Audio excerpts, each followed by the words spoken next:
عشق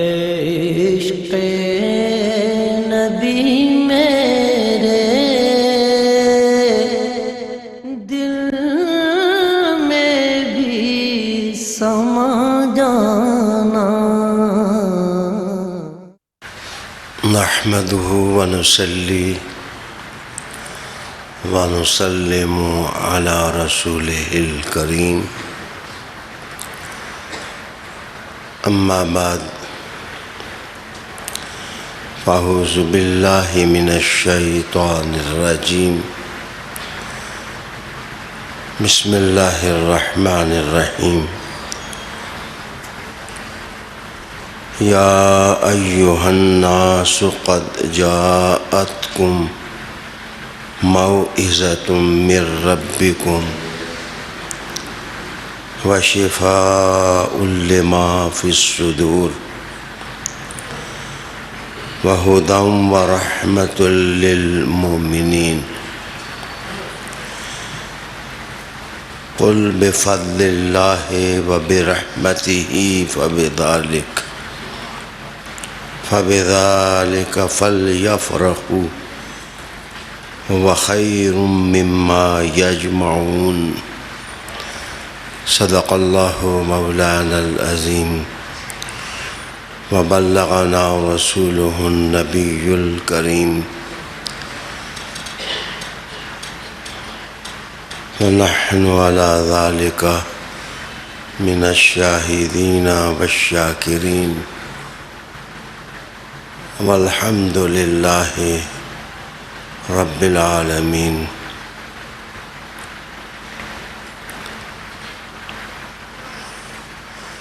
عالی مقام اور عظیم المرتبت ناظرین، سامعین، ارباب علم و دانش،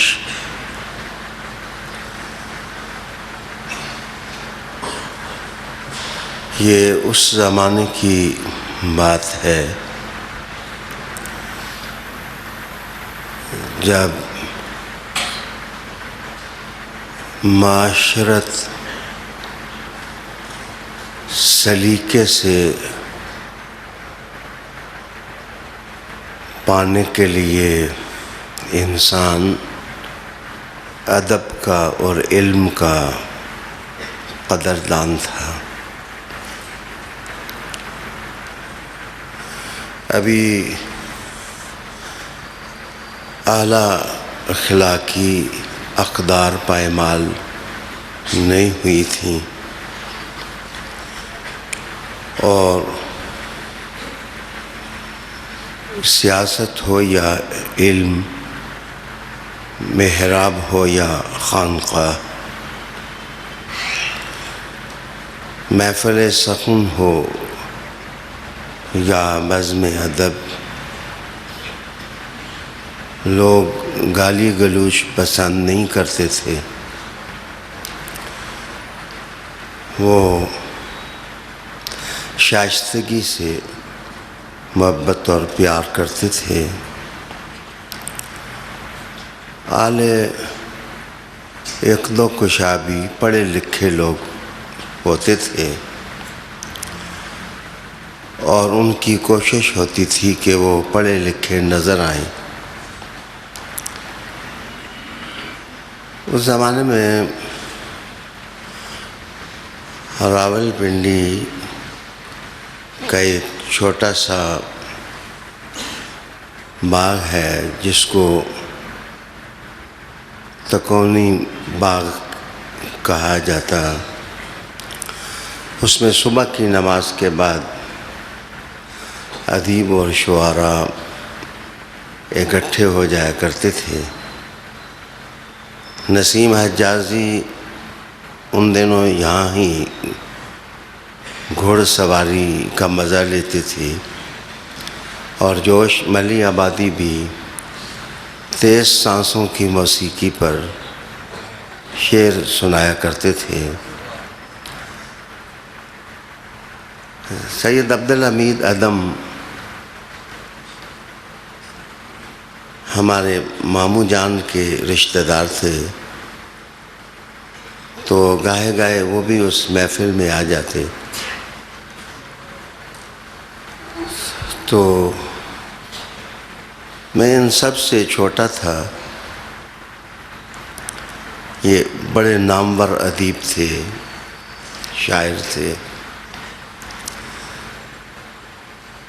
حافظ مظہر الدین نے کہا کہ سیدوں کے بیٹے آج آپ درس قرآن دیں، لیکن سنگ زنی نہیں کرنی ہے. کوئی بات ایسی کریں جو سونے کی ڈلیوں سے زیادہ قیمتی ہو. مجھے صحیح یاد نہیں کہ وہاں میں نے کیا کہا تھا، لیکن آج آپ کے نام میں ایک ایسا کلام کرنے لگا ہوں جو سونے کی ڈلیوں سے زیادہ قیمتی. اور اس کا حرف حرف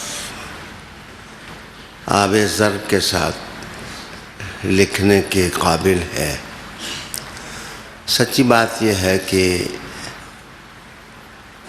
یہ اس آسمانی پیغام کا حصہ ہے جو حیات نواز بھی ہے اور زندگی بخش بھی ہے.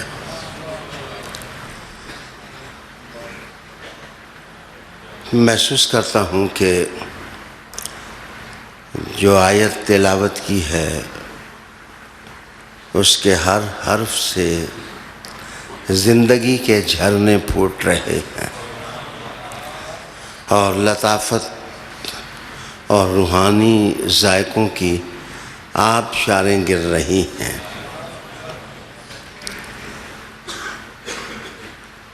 ارشاد باری ہے، یا ایھا الناس، اے لوگو. کہتے ہیں کہ کسی خطبے کا پونا حصہ انداز تخاطب میں مضمر ہوتا ہے. قرآن حکیم اللہ کی کتاب ہے جس کا نزول رحمت للعالمین آقا صلی اللہ علیہ وآلہ وسلم کے سینے پر ہوا. کتاب تو حضور صلی اللہ علیہ وسلم غار حرا سے لے کر نیچے اترے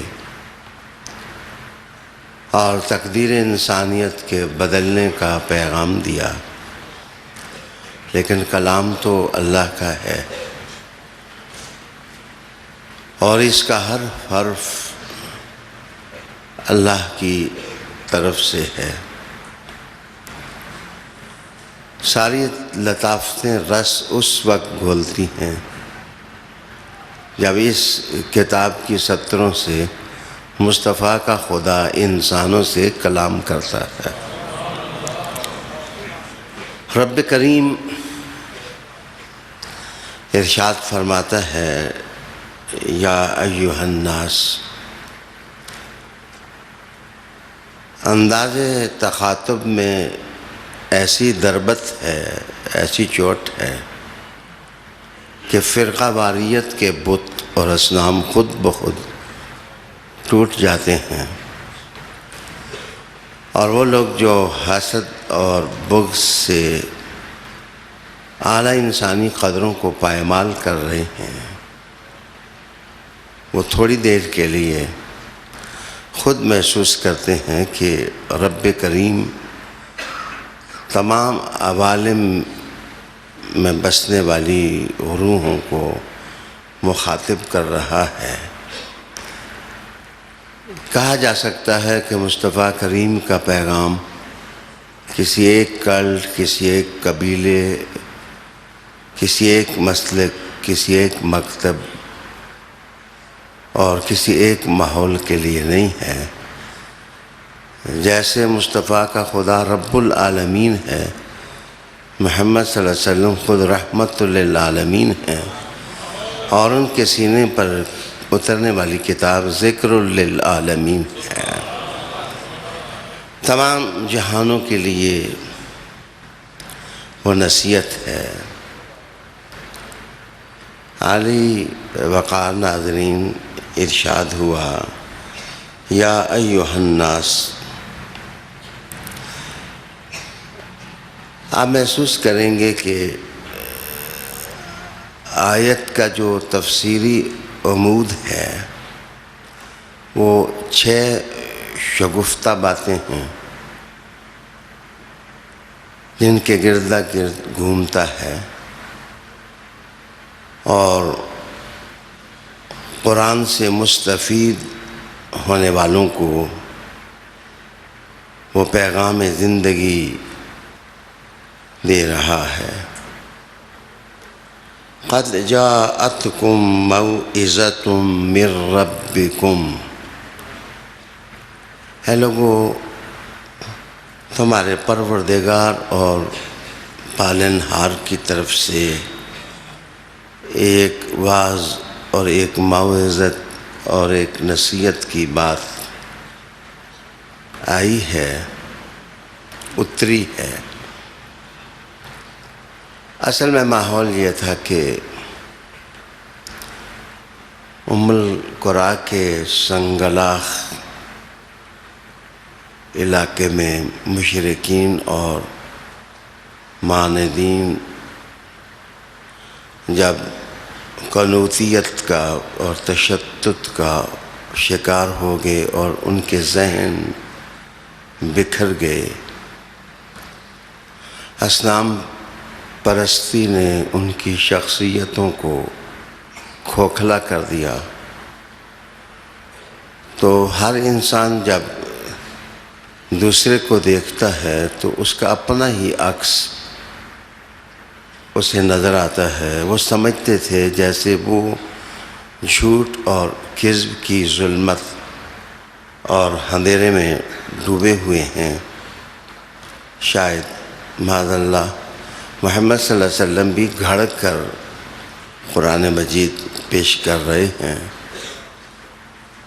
وہ اسے ذہن ساز کلام سمجھتے تھے اور بہت زیادہ ان کی طبیعت اعتراف کی جولانی بتاتی تو وہ یہ کہہ دیتے کہ محمد صلی اللہ علیہ وسلم صلاحیت والے ہیں، لیکن اس کا معنی بھی یہی نکلتا کہ کلام شستہ ضرور ہے لیکن محمد صلی اللہ علیہ وسلم کے ذہن کی تخلیق ہے۔ قرآن حکیم نے بڑے دھیمے، بڑے مؤثر اور بڑے رحمت معاب لہجے میں انہیں سمجھایا کہ یہ کتاب اللہ کی ہے اور اس کی ایک ایک بات اللہ کی طرف سے نصیحت ہے۔ تمہارے لیے، تمہارے معاشرے، تمہاری سوسائٹی، تمہارے تمدن، تمہاری تہذیب، تمہارے ظاہر، تمہارے باطن کو اقدار نوازی کرنے والی ہے، کردار نوازی کرنے والی ہے۔ سامعین ناظرین، یہاں کلام کی ساری لطافت موعظت کے فہم میں سمو دی گئی ہے۔ بعض اوقات بڑے مقدس اور بالا اعلیٰ لفظ بھی جس وقت عام لوگ کثرت سے استعمال کرتے ہیں تو ان کی معنویت کھو جاتی ہے، لیکن کوئی اپنے ارادوں سے کسی چشمے میں مٹی بھی ڈالے تو چشمہ ہی ہوتا ہے، اور اس کا شفاف ہونا اس کی اپنی عظمت کی تاریخ ہوتی ہے۔ رب کریم نے کہا کہ قد جاءتکم موعظۃ من ربکم۔ 4 لفظی یہ ترکیب ہے، لیکن اس میں اللہ کی ربوبیت کی بات کی گئی ہے، اور ربوبیت کا اشارہ اس طرف ہے کہ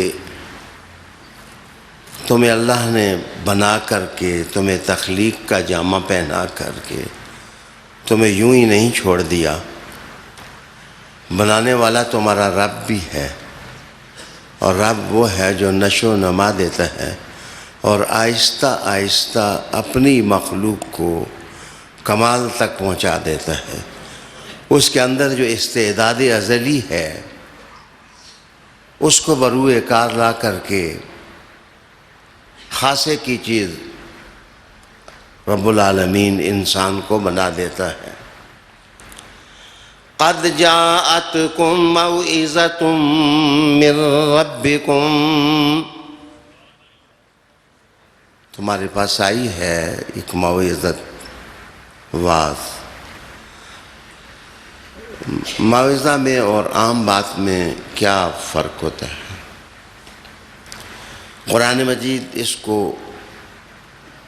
بار بار استعمال کرے گا، کہیں اعظکم کہا جاتا ہے، کہیں یعظکم کہا جاتا ہے، اور یہاں موعظہ سے قرآن مجید کے کلام کو تعبیر کیا جا رہا ہے۔ تاج العروس میں اس کے مؤلف لکھتے ہیں کہ موعظت وہ کلام ہوتا ہے جو کسی عمل کے اچھے نتائج بتا دیتا ہے کہ اگر تم یہ کام کرو گے تو اس کا نتیجہ یہ نکلے گا، یا برے عواقب اور جو انجام ہوتا ہے جس وقت متکلم اپنے کلام میں اس کی طرف اشارہ کر دے، بتا دے، تو اس کو موعظت سے تعبیر کرتے ہیں۔ قرآن مجید کتاب ہے اللہ کی، معاف کیجئے تورات بھی اللہ کی کتاب ہے، اگر اس میں تعریف شدہ حصے شامل نہ کیے جائیں۔ زبور بھی ہے، انجیل بھی ہے، صحف بھی ہیں، لیکن ان کتابوں کا مربوط طریقے کے ساتھ پڑھنا، مطالعہ کرنا، نتائج اخذ کرنا ایک مشکل سا وظیفہ ہے۔ وہ کہانیوں کی کتاب ہو کر رہ گئی ہیں، لیکن آپ قرآن حکیم کو پڑھیں تو آپ اکتائیں گے نہیں، آپ اک اور تھک نہیں جائیں گے۔ یہ ایسی لطیف کتاب ہے کہ جتنا زیادہ پڑھو گے اللہ تعالیٰ اس کی لطافت کو اتنا ہی آپ کے ذہن و قلب پر غالب کر دے گا۔ اور اس کتاب کا پڑھنے والا، اس کے اندر کھو جانے والا بندہ زمین اور آسمان سے ماورا ہو جاتا ہے۔ بڑی بات ہے کہ وہ اپنے آپ کو اس ماحول میں رحمت بری روحوں کا ہم نشیں تصور کرتا ہے جنہوں نے اپنی ساری زندگی اللہ کے لیے وقف کر دی ہوتی۔ گویا پچھلے زمانے کا انسان بھی اگلے زمانے کا انسان محسوس ہونے لگ جاتا ہے۔ یہ کتاب کے رنگ ہیں، یہ کتاب کے اعجاز ہیں، یہ اس کے دل پذیر لہجے ہیں، یہ اس کی تاریخ ہے جس نے عرب کے بدوؤں کو اٹھایا اور جہاں بانی کے گر سکھا دیے، اور ان کی فضیلتوں کی کہانیاں آسماں کے ستاروں میں درخشاں نظر آنے لگ گئیں۔ ناظرین، مفکرین دنیا میں، ریفارمرز ہیں، شعراء ہیں، ادیب ہیں، وہ اپنی بصیرت سے مانو کہ بڑے جہاں مسخر کر سکتے ہیں اور کیے ہیں، لیکن ان کی ادبی کہانیوں کا نتیجہ کیا ہوگا اور انسان کے ساتھ ہوگا کیا، جس وقت اس موضوع کو آپ چھیڑیں گے تو یہ روحانی نغموں کی سرمدیت اور مٹھاس اگر آپ لینا چاہیں تو اسی کتاب میں آپ کو ملے گی جس کا نزول رحمت عالم علیہ السلام کے سینے پر ہوا ہے۔ ایک اور ترجمہ معوذت کا کرنے لگا ہوں۔ ابن منظور لسان العرب میں لکھتے ہیں کہ باتیں جس وقت انسان کرتا ہے تو باتیں کرنے سے شخصیت کی سمجھ آ جاتی۔ آج کل جب سیاست کی دھول اڑ رہی ہے تو کیا شخصیات کی سمجھ نہیں آتی کہ کون بندہ کتنا ہے اور اس کے اندر کیا چیز ہے؟ لسان العرب کا مؤلف لکھتا ہے کہ واعظ اس بات کو کہتے ہیں جو نفیس بھی ہو، لطیف بھی ہو، فضیلت مآب بھی ہو، خوشبو ہو۔ گویا جیسے پھولوں سے خوشبو ملتی ہے، اگر بات کرتے ہوئے کسی کی بات اتنی دل پذیر ہو کہ وہ تمہارے مشام کو معطر کرنے لگ جائے اور دیر تک آپ اس بات کو سنبھال کے رکھیں اور اس کی خوشبو کی لطافت محسوس کرتے رہیں۔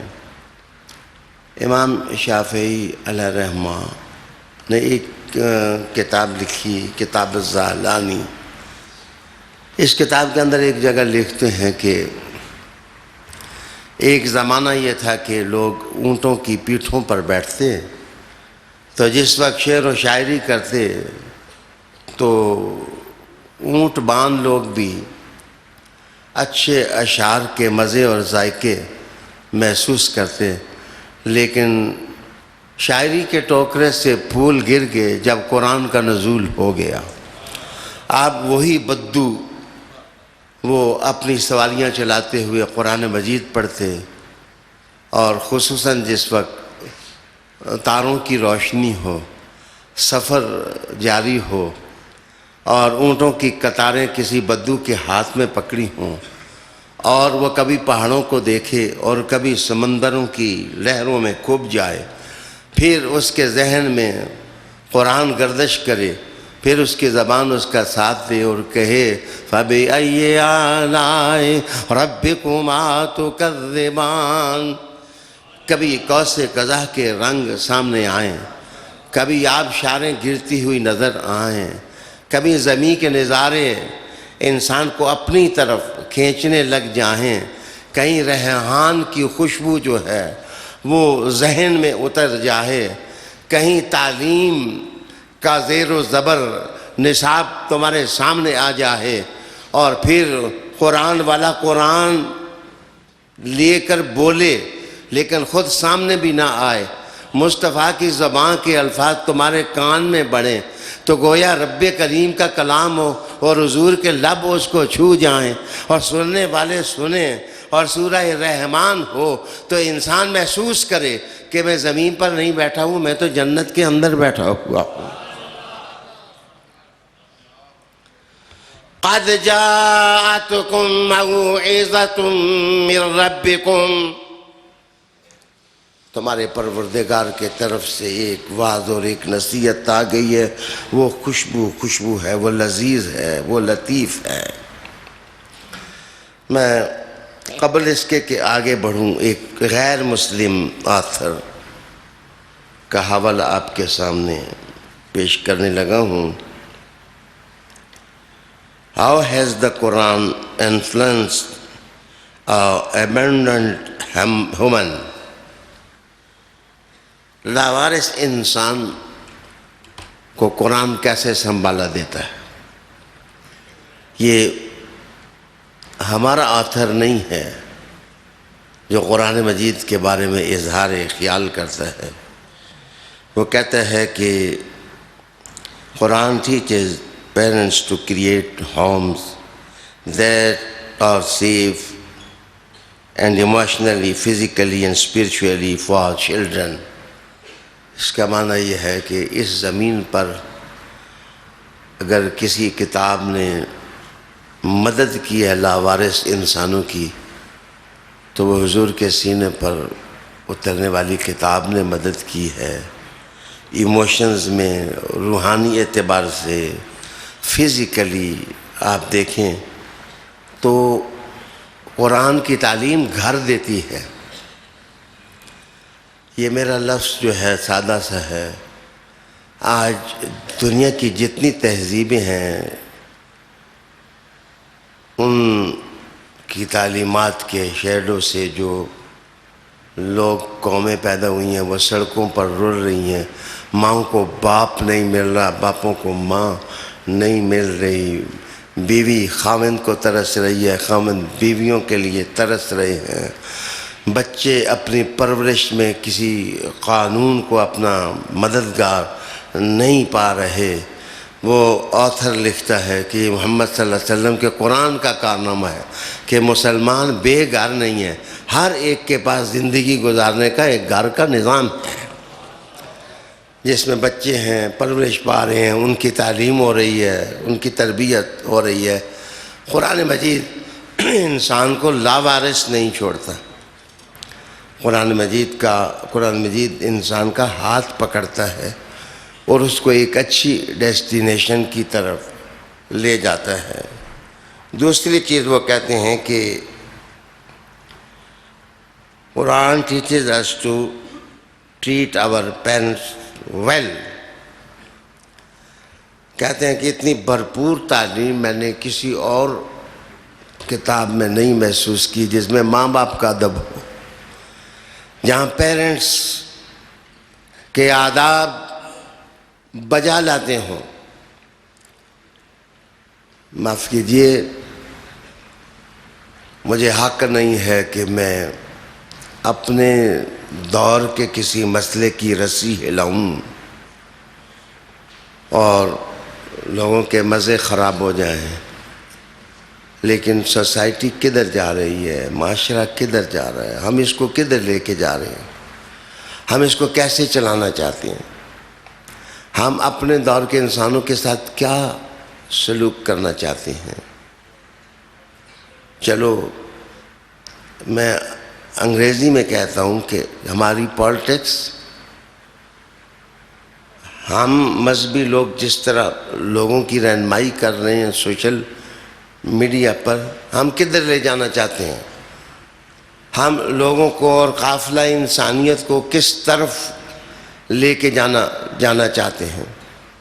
جناب، کیا بڑا سیاستدان وہ ہوتا ہے جو زیادہ گالی گلوچ کرے؟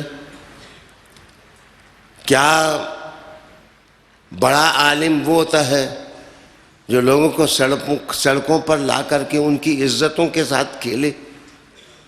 مجھے بتائیے، کیا بڑا تھنکر اور مفکر وہ ہوتا ہے جو لوگوں سے عزت کا تصور چھین لے؟ انسان کو معاشی حیوان بنا دیا گیا ہے، اور ابھی ہمارا یہ سفر بھرپور اس گندی منزل کی طرف جاری ساری ہے۔ ڈاکٹر اقبال نے کہیں تنگ آ کر تو نہیں کہا تھا، اٹھا کر پھینک دو باہر گلی میں، نہیں تہذیب کے انڈے ہیں گندے۔ جناب، قرآن مجید ہمارا مددگار ہے، قرآن مجید ہمارا یاور ہے، قرآن مجید ہمارا شہر یاری کرنے والا محسن ہے۔ قرآن مجید ایک کتاب ہے، لیکن قرآن مجید کے ساتھ اتنی خوبصورت پرسنالٹی کھڑی ہے کہ اگر قرآن مجید سے آپ پوچھیں کہ عمل کر کے بتائیں تو قرآن اشارہ کرے گا، وہ محمد عربی کو دیکھ لو، صلی اللہ علیہ وآلہ وسلم، صلی اللہ علیہ وآلہ وسلم۔ میرے پیارے دوستو، وہ کہتا ہے کہ تیسری چیز، encourage us for good deeds، for good deeds۔ creeds عقائد کو کہتے ہیں اور deeds اعمال کو کہتے ہیں۔ وہ نفاست پسند مؤلف تجزیہ کرتے ہوئے لکھتا ہے کہ قرآن مجید، کتاب مجید نے کیا دیا۔ وہ کہتا ہے کہ تمام انبیاء جو اللہ کی طرف سے راہبران انسانیت ہیں، وہ خیر ہی کی طرف دعوت دیتے ہیں، لیکن جس بھرپور طریقے سے عمل کرنے کی تحریک قرآن نے اٹھائی ہے، اس کی مثال نہ پہلوں میں ملتی ہے اور شاید دیر تک نہیں ملے گی۔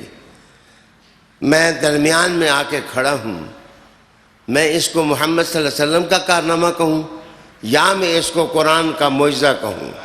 مجھے کہنا یہ پڑتا ہے کہ قرآن نازل حضور کے دل پر ہوا ہے، اس لیے یہ خوشبو قرآن کی ہے اور اس نسیم محبت کو پھیلانے والے محمد عربی ہیں صلی اللہ علیہ وآلہ وسلم۔ عالی وقار سامعین، پھر اس کے بعد کہتے ہیں کہ یہ قرآن مجید یہ teaches us to be a good student۔ اچھا، قرآن مجید حوصلہ پیدا کرتا ہے سیکھنے کا، قرآن مجید ہمت دیتا ہے کہ انسان سیکر بنے، وہ طالب بنے، وہ ہر وقت جس وقت دیکھے کہ اس سے کوئی بڑا علم والا ہے تو اس کے سامنے زانوئے تلمس طے کر دے۔ گویا قرآن مجید خود پرستی کے ماحول سے باہر نکالتا ہے، قرآن مجید لیگ پولنگ کے ماحول سے باہر نکالتا ہے، قرآن مجید تعصبات کی دوزخ کو فنا کر دیتا ہے، قرآن مجید نیکیوں کی جنت اور پیراڈائز کے دروازے کھول دیتا ہے، قرآن مجید انسان پر شفقت کرتا ہے اور اس کو سکھاتا ہے کہ تم دنیا میں سیکھنے والے انسان، سیکھنے والے مسلمان بن کر جیو۔ آہستہ آہستہ قرآن کی مہد تربیت میں جو بیٹھا ہوا انسان ہے، وہ اپنی زندگی کے آخری سانس تک سیکھتا ہے۔ ناظرین، میں کیا کروں؟ اگلا جملہ جو اس نے لکھا، مجھے پھر میرے علی یاد آئے، اور میرا لہجہ آپ پازیٹیو دیکھیں گے۔ اگلی بات وہ یہ کرتا ہے کہ دنیا کے بڑے سے بڑے لوگ میں نے دیکھے، لیکن وہ اپنی کتاب کی تعلیم کے ساتھ ساتھ نہیں رہ سکے۔ ساتھ ساتھ رہنے کا مطلب یہ ہے کہ اگر کتاب کہتی ہے تم سخی بن جاؤ، تو بس سخی ہونے کے ساتھ نہیں رہ سکے، وہ سخی بن کر جی نہیں سکے۔ لیکن اس جملے کا معنی کہ علی مع القرآن، علی کو آپ قرآن سے پیچھے نہیں پائیں گے۔ ادھر قرآن مجید کا تقاضا شروع ہوتا ہے کہ یہ کام کرو، ادھر آپ دیکھیں گے کہ علی کے وجود میں اسے عملیت کا نور نظر آئے گا۔ یہاں پہنچ کر آپ اس بات کو محبت سے سن سکتے ہیں کہ حضرت علی المرتضیٰ نے کہا تھا کہ یہ قرآن مجید کی آیت ہے، اس پر سوائے علی کے کوئی اور عمل کر ہی نہیں سکا۔ نوبڈی، کوئی آدمی اس آیت پر عمل نہیں کر سکا۔ یا علی وہ کون سی آیت ہے؟ کہا آیت اتری کہ جب حضور صلی اللہ علیہ وسلم سے کوئی سرگوشی کرنی ہو تو پہلے صدقہ دو، پھر سرگوشی کرو۔ علی کہتے ہیں مجھے سمجھ آ گئی تھی کہ اس آیت کا حکم منسوخ ہو جائے گا، میں نے صدقہ دیا اور فوراً حضور کے ساتھ کان کے ساتھ آ کر کے منہ لگا دیا، اور 10 چیزیں رحمت عالم نے مجھے سکھائیں، میں سیکھ چکا تو آیت کے منسوخ ہونے کا حکم آ گیا۔ آپ کہتے ہیں کیا بہاراں بات ہے کہ اس آیت پر صرف علی نے عمل کیا ہے.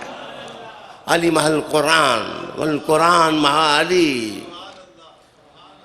گویا یہ جذباتیت نہیں ہے، یہ ایموشنل ازم نہیں ہے، یہ احساس درون ہے. یہاں سے عنوان دلچسپ ہو کر کے جناب کئی سرو پیدا کرتا ہے، کئی گلاب اور کئی چمبے کی بوٹیاں دلوں کے اندر پیدا کر کے انسان کو ایک روحانی دنیا میں کھینچ کر لے آتا ہے. اس کے بعد وہ لکھتا ہے کہ میں محسوس کرتا ہوں کہ قرآن مجید نے جو ماحول دیا، جو وعظ کیا، بہت دلچسپ لفظ ہیں. Dispel sadness, fear, anger and worry just by the hearing of recitation. اس جملے کا معنی یہ ہے کہ انسانوں تم خوف کا شکار ہو اور مختلف قسم کے خوف تمہیں اپنے پنجوں کے اندر جکڑے ہوئے ہیں. تم پر انزائٹی طاری ہوتی ہے، تم حزن و ملال کا شکار ہوتے ہو، سیڈنس تمہارے اندر پیدا ہوتی ہے اور تم اپنی پریشانیوں سے تنگ آ جاتے ہو. آج ہی میں نے ایک سیاستدان کا عنوان پڑھا کہ میرا دل کرتا ہے میں خود کش حملے کروں.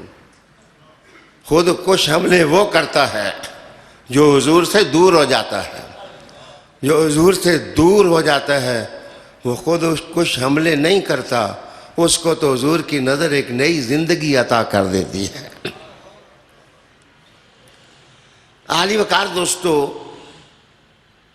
وہ کہتا ہے کہ ریسیٹیشن آف ہولی بک، تم قرآن مجید کی ریسیٹیشن کرو. کہتا ہے مجھے سب سے بڑا اعجاز اس کتاب کے اندر یہ نظر آیا کہ قرآن مجید کی تلاوت کرنے والا بندہ سیڈ نہیں ہوتا، وہ ڈرتا نہیں ہے. وہ کربلا میں بھی چلا جاتا ہے، اس کو خوف نہیں داری ہوتا. لا خوف علیہم ولا ہم یحزنون. یہ منزل کس کی ہے؟ جس کی اٹیچمنٹ، جس کا تعلق کتاب کے ساتھ ہوتا ہے. ایک قول میں نے امام حسین پاک کا پڑھا. انہوں نے کہا تھا کہ تم لوگ مسجد کی چٹائیوں پر بیٹھ کر قرآن سنتے ہو، میں نے قرآن مصطفیٰ کی گودی میں بیٹھ کر سنا. میں نے آغوش رحمت میں مصطفیٰ کی زبان سے قرآن سنا ہے، حضور کی زبان سے. تو کہتے ہیں ریسیٹیشن آف ہولی بک، قرآن مجید کی تلاوت جو ہے وہ انسان کی سیڈنس دور کر دیتی ہے، انزائٹیوں کو دور کر دیتی ہے، اس کے خوف کو دور کر دیتی ہے. بندہ دلیر ہو جاتا ہے، بندہ بہادر ہو جاتا ہے. اب اگر مجھے آپ اجازت دیں، مجھ سے ناراض نہ ہوں، تو میں دھیمے سے انداز میں نہ کہہ دوں کہ سیڈنس اور خوف دور کر کے قرآن جو بہادر انسان بناتا ہے، اسے پریکٹیکل لائف میں دیکھنا ہو تو کدھر دیکھیں؟ حضور فرماتے ہیں کہ القرآن مع علی و علی مع القرآن. علی کہیں ڈرے ہیں؟ علی پر خوف طاری ہوا ہے؟ علی کسی میدان میں جاتے ہوئے اکتائے ہیں؟ علی نے کسی سوال کا جواب دینے سے بوریت کبھی محسوس کی ہے؟ خدیجۃ الکبریٰ کی دہلیز سے لے کر حضور صلی اللہ علیہ وآلہ وسلم کی لحد نور اور گنبد خضرا کے نیچے جو جگہ ہے جو عرش معلیٰ سے بھی افضل ہے، اس تک آپ علی کو دیکھیں گے. علی ڈر کوئی ہے ہی نہیں ہے. علی یہ انداز کہاں سے پیدا ہوا؟ کہا حضور کی نظر سے، قرآن کی تربیت سے، کتاب اللہ کی ریسیٹیشن سے۔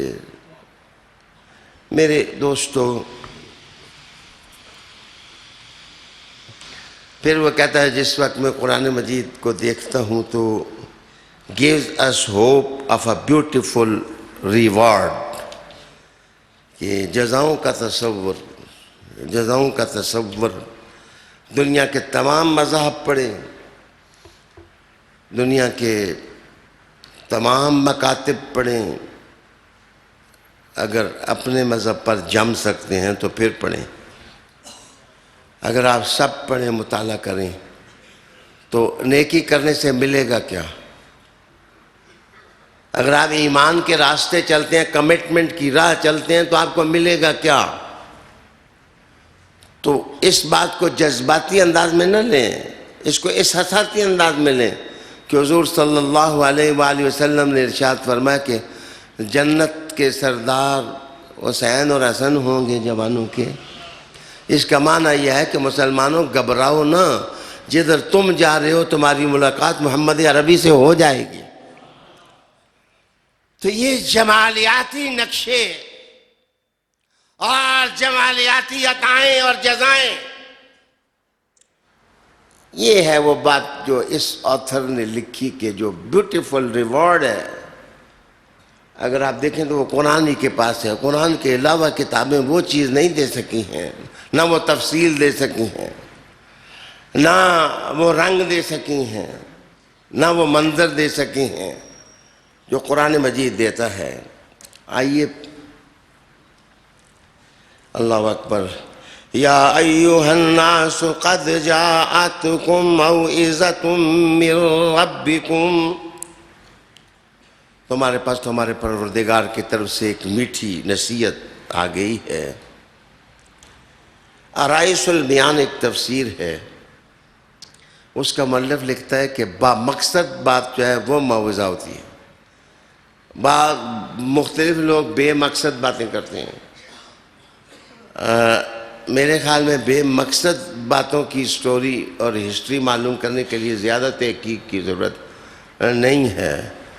دانشکدوں سے لے کر کے اسکولوں تک آج سالہ سال گزر گئے، ہم سے نصاب مدون نہ ہو سکا، ہم استعرابات میں پڑے ہوئے ہیں۔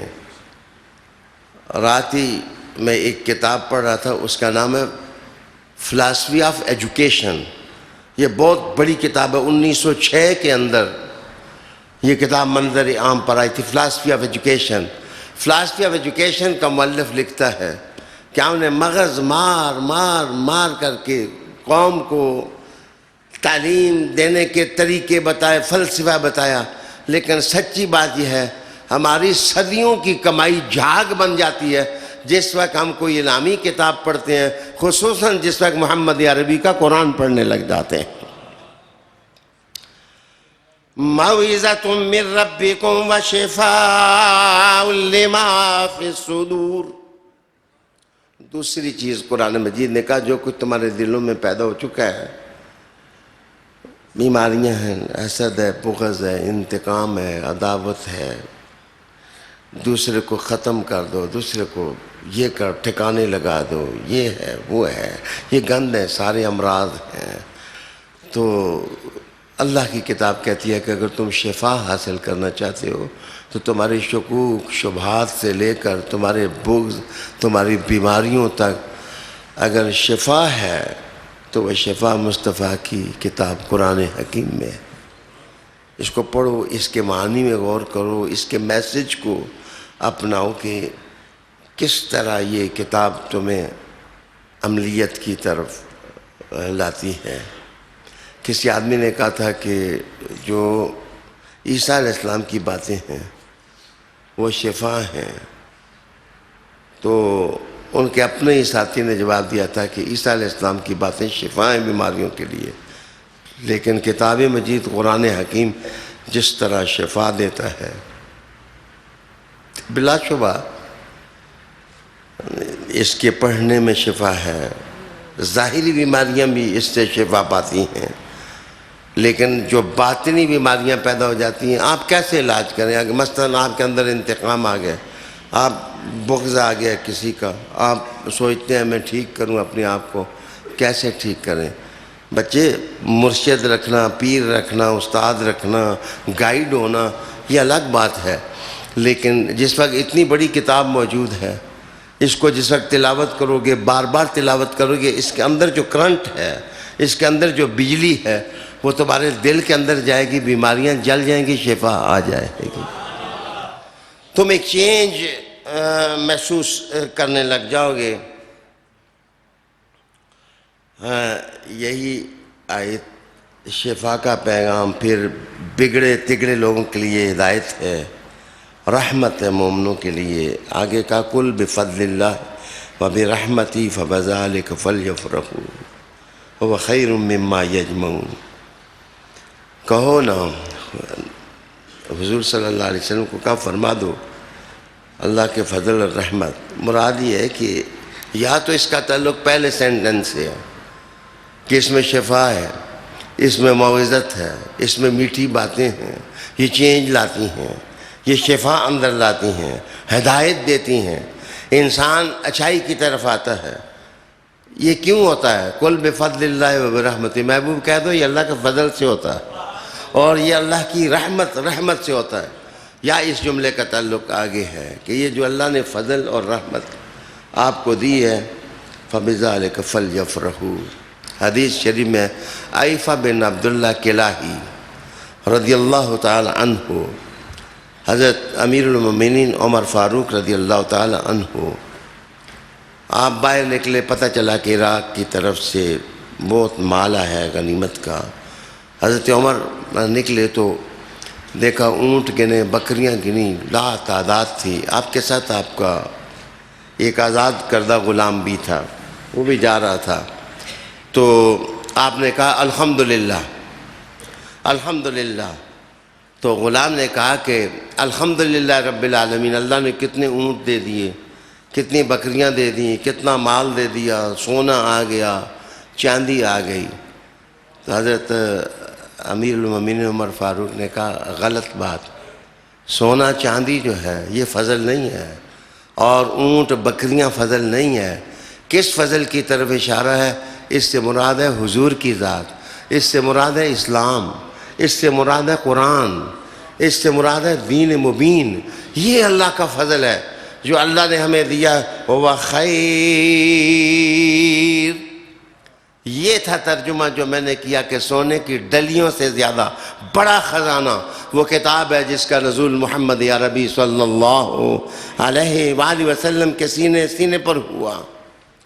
گرامی قدر دوستو، یہاں میں عرض کروں کہ حکم خوشیوں کا ہے، فَلْيَفْرَحُوا، کہ اگر یہ چیز تمہیں اللہ تعالیٰ دے دے، تمہارا تعلق قرآن مجید کے ساتھ ہے، کتاب کے ساتھ ہے، تم پڑھتے ہو، تم اس کی تعلیمات کا چراغاں اپنی زندگی میں کرتے ہو، یہ چیز تمہیں میسر ہے۔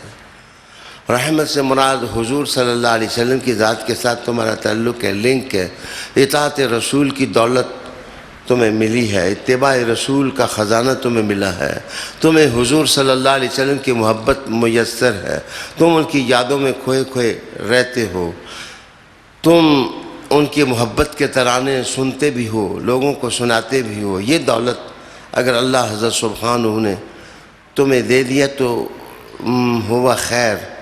سب سے بڑا خزانہ تو یہ ہے جو اللہ تعالیٰ نے تمہیں دیا ہے۔ یہاں ایک احتساب ہے، ایک اکاؤنٹبلٹی ہے کہ ہر فرد کی سطح پر اپنا احتساب کرے کہ اس کی زندگی میں اسلام کے ساتھ اس کا تعلق کتنا ہے، قرآن کے ساتھ اس کا تعلق کتنا ہے، وہ کتنا پڑھتا ہے۔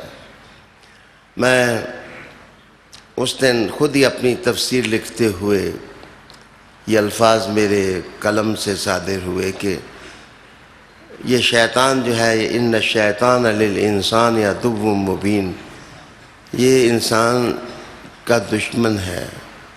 یہ جہاں سے اللہ کا نور مل سکتا ہے نا، شیطان نفرت پیدا کرے گا اور ادھر سے ہٹا کر کے دوسری طرف لے جائے۔ مثلا قرآن مجید اللہ کا نور ہے تو شیطان کوشش کرے گا کہ قرآن لوگ نہ پڑھیں.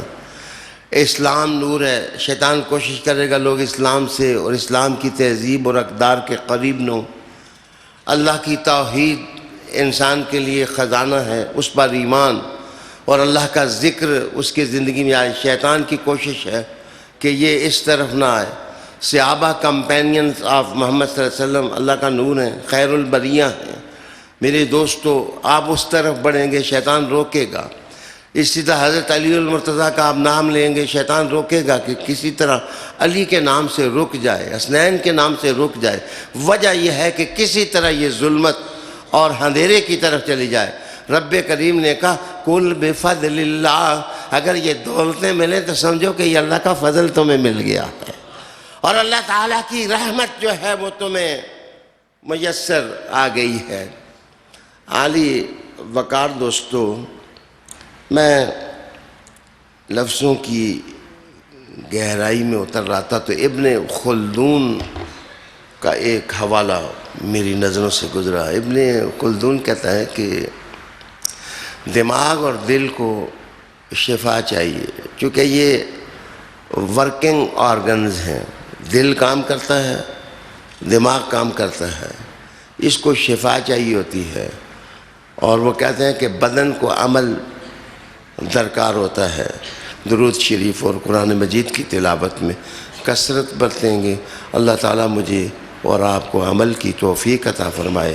وآخر دعوانا ان الحمد للہ رب العالمین.